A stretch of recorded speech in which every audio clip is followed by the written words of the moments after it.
La primera y más importante aportación de las culturas fluviales, no solamente a la historia de la ciencia, sino a la historia de la humanidad, fue el desarrollo de la escritura. El lenguaje y la comunicación escrita del mismo vais a ver que tuvo una importancia también capital para el desarrollo de la ciencia moderna.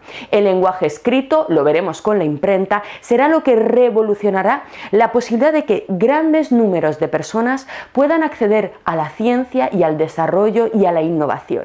Pero este primer rasgo tan importante para que pueda existir la ciencia, las revistas científicas, la comunicación entre los científicos, la comparación de teorías, requiere en primer lugar un lenguaje escrito desarrollado por primera vez por Mesopotamia. Los primeros registros sumerios datan aproximadamente del año 3000 a.C. y en ellos se recoge únicamente información acerca de los productos que entraban o salían de los almacenes y de los templos. Más tarde, tanto el sistema numérico, capital también para el desarrollo de la ciencia, como la escritura pictográfica se tornaron convencionales, desarrollándose una tradición escrita que empezaba a tratar otras cosas como las matemáticas, la astronomía, la medicina, la historia, la mitología y la religión. Es decir, la escritura arrancó en la historia de la humanidad como una necesidad económica, práctica. Se trataba de un sistema para poder llevar una contabilidad de los bienes de los templos o de los almacenes de grano. Pero poco a poco empezaron a darle una nueva aplicación. La escritura transforma la memoria individual y colectiva. Crea patrimonios culturales muy diferentes de los de la cultura oral y, lo que es más importante para una actividad como la ciencia, permite acumular información.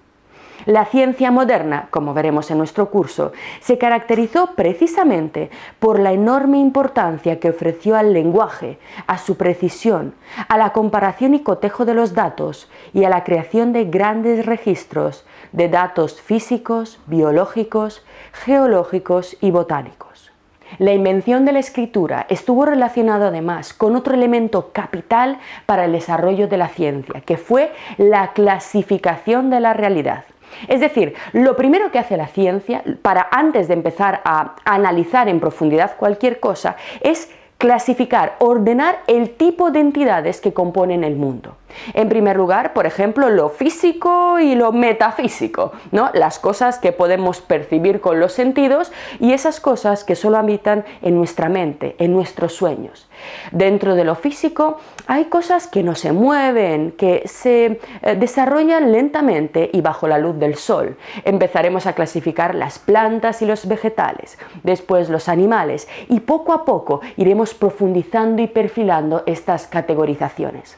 Por tanto, la escritura mesopotamia lo primero que muestra es un intento de clasificación que será fundamental para la ciencia moderna. Del periodo sumerio conservamos numerosas cientos de tablillas en las cuales hallamos clasificaciones de objetos, de animales domésticos y salvajes, nombres de personas, zonas geográficas, clasificaciones de estrellas y de nombres de planetas.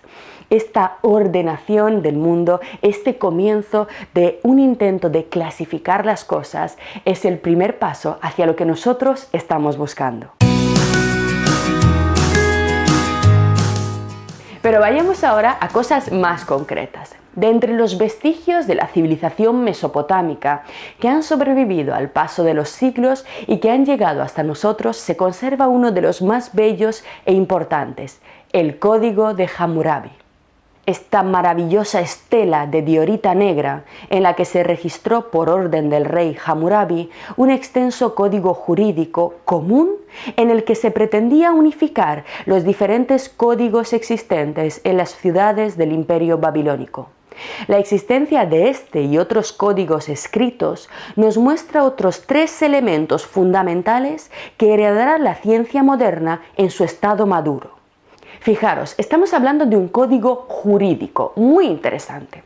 La estela, el código de Hammurabi, es por tanto un intento de reglar, universalizando los comportamientos humanos. ¿Qué es lo que veían los mesopotámicos? Que cada uno, si se le deja libre, hace lo que le dé la gana. Y este comportamiento errático a nivel social, a nivel económico, hace muy difícil la convivencia. Por tanto, los mesopotámicos empezaron a crear normas, reglas, leyes por las cuales todo el mundo se tenía que comportar de la misma forma. La noción de ley, que será capital para la ciencia moderna, tenéis que recordarlo, comenzó en un contexto antropológico, humano, jurídico, una regla que intenta de alguna forma domesticar las relaciones entre los seres humanos. Después, esta noción humana, aplicada a seres humanos, se tomará y se intentará aplicar a los fenómenos naturales. En la modernidad, los científicos desarrollarán la noción de ley natural. Lo veremos con Newton en detalle. Querrán que esta especie de comportamiento caótico de la naturaleza que no podemos conocer sea predictible y por tanto definirán leyes universales y aplicables como el Código de Hammurabi en cualquier lugar y en cualquier tiempo. Pero es importante que veáis que el origen de la noción de ley es un contexto humano. Como os decía, 3 elementos fundamentales serán los que introducirá este importantísimo código y que heredará la ciencia madura que nosotros estamos buscando. En primer lugar, por tanto, y esto es muy importante que lo volvamos a subrayar, la búsqueda de leyes universales capaces de explicar el modo en el que está regulada la realidad física. El concepto de ley científica parte inicialmente, por tanto, de este contexto político. ¿Pero qué es una ley? Un juicio enunciativo que describe las relaciones entre elementos con un carácter obligatorio o indefectible. Es decir, un enunciado, una frase, que lo que estructura o lo que regula es la relación entre un elemento y otro elemento y que esta relación deba darse siempre de forma obligatoria. En primer lugar, se hablará de las leyes que regulan, por ejemplo, las relaciones entre el comerciante y su cliente, ¿no? Deberá mantener los mismos precios, los derechos del cliente, etcétera, etcétera. Pero luego, estos juicios enunciativos que ordenan u obligan digamos, la forma en la que tienen que interactuar dos elementos serán aplicados al modo en el que se interrelacionan los elementos naturales. Por ejemplo, Newton estudiará el modo en el que se relacionan gravitacionalmente dos cuerpos en el espacio. Por tanto, se trata de enunciados de origen inicialmente político que, manteniendo esta misma estructura, el hecho de que siempre deberá obedecerse lo que la ley dicta, será aplicado posteriormente a la ciencia física, a la naturaleza.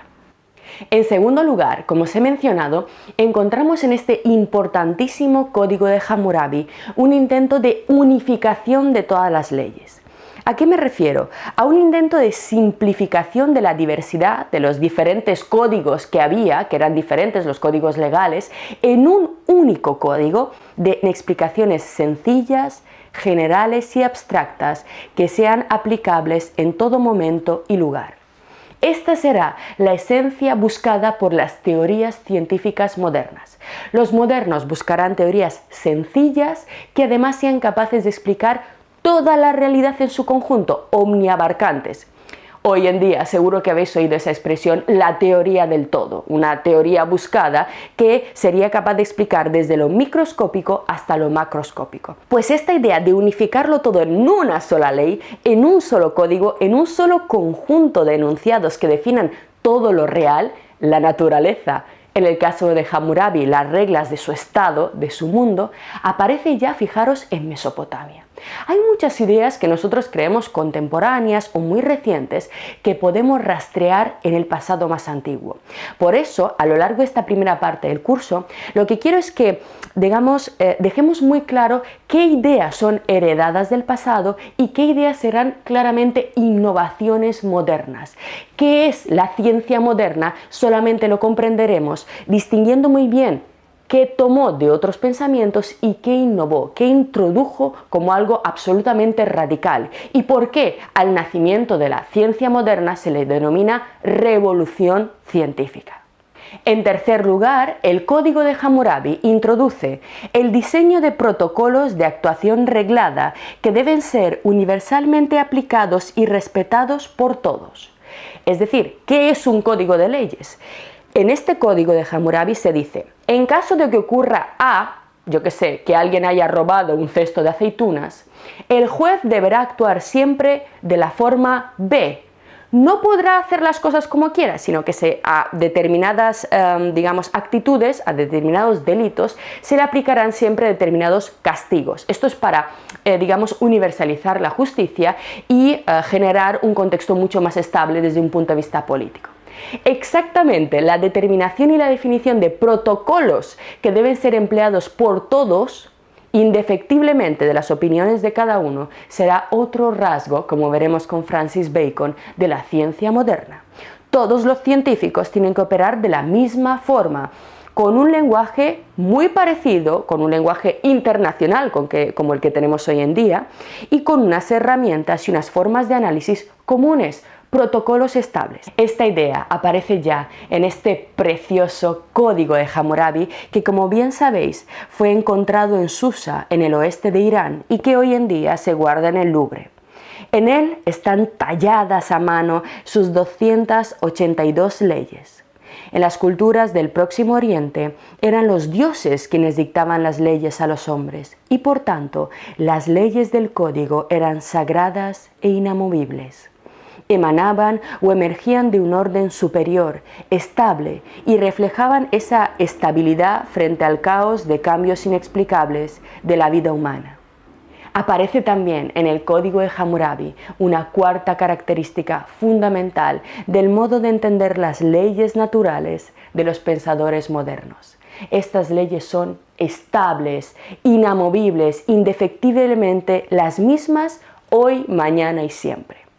En el código, la garantía de su estabilidad era el hecho de que fueran dictados por los dioses. Para los modernos, como veremos, la garantía de esta estabilidad es la misma estabilidad de la naturaleza.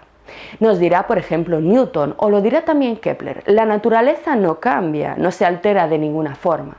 Por tanto, una vez que hayamos extraído sus leyes, descubierto sus secretos, podremos estar felices, porque esa ley que habremos extraído valdrá para siempre y nos servirá eternamente, sin importar nuestra cultura, el lugar en el que hemos nacido, el tiempo de la historia, para describir con verdad la naturaleza. Esta idea es absolutamente revolucionaria y además propia de la ciencia moderna. Como bien sabéis, la ciencia contemporánea ya no tiene tanta facilidad a la hora de hablar de leyes absolutas. Más bien hoy, con la cuántica, estamos en el mundo de la probabilidad, de la indecibilidad, de la indeterminación. Otro elemento interesante y a destacar de estas antiguas culturas fluviales, interesante para nuestra investigación sobre la ciencia, es, aunque os parezca mentira, su interés por la adivinación.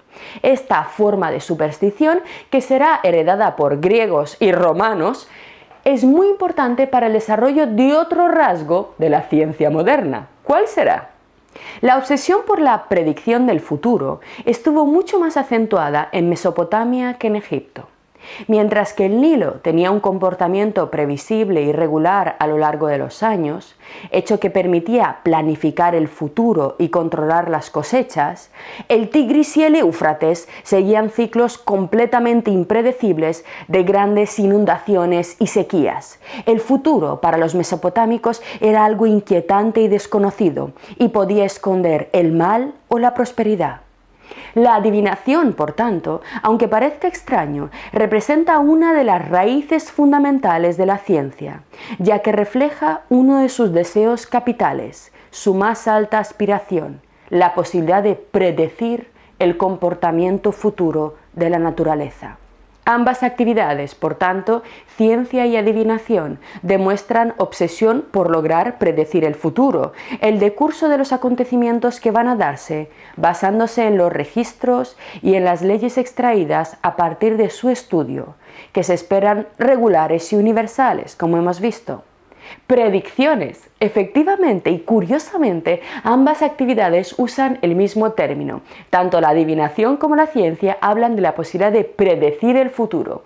Y también de forma curiosa, ambas observan la realidad para intentar ver cómo ésta se comportará más adelante. Son famosos los augures romanos, por ejemplo, que miraban el movimiento de las aves o las vísceras de los animales para poder predecir el futuro. Muy interesante, ¿verdad? Observación para la predicción. Como os decía, aunque parezca mentira, la adivinación, la necesidad de ver qué es lo que va a ocurrir, si nos van a ahogar las inundaciones o nos van a matar de sed las sequías, fue un aliciente imprescindible para el desarrollo de la protociencia, de la matemática, de la astronomía, de la creación de calendarios. Un deseo por conocer el porvenir que hoy en día sigue manteniendo nuestra ciencia contemporánea.